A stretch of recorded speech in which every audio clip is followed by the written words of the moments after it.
করছি। বাংলা নববর্ষের ইতিহাস। ভারতবর্ষে মুঘল সাম্রাজ্য প্রতিষ্ঠার পর সম্রাটরা হিজরি পঞ্জিকা অনুসারে কৃষি পণ্যের খাজনা আদায় করত, কিন্তু হিজরি সব চাঁদের উপর নির্ভরশীল হওয়ায় তা কৃষি ফলনের সাথে মিলত না।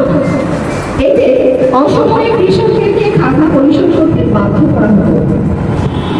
খাজনা আদায়ে সুষ্ঠু দাম প্রণয়নের লক্ষ্যে মুঘল সম্রাট আকবর বাংলা সনের প্রবর্তন করেন।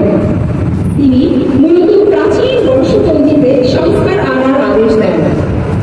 সম্রাটের আদেশ মতে রাজকীয় জ্যোতির্বিজ্ঞানী ফতেহ উল্লাহ সিরাজি সৌর সন এবং আরবি হিজরি সনের উপর ভিত্তি করে নতুন বাংলা সনের নিয়ম বিনির্মাণ করেন। 1556 খ্রিস্টাব্দের 10 মার্চ বা 992 হিজরিতে বাংলা সন গণনা শুরু হয়। তবে এই গণনা পদ্ধতি কার্যকর করা হয় আকবরের সিংহাসনের আরোহণের সময়।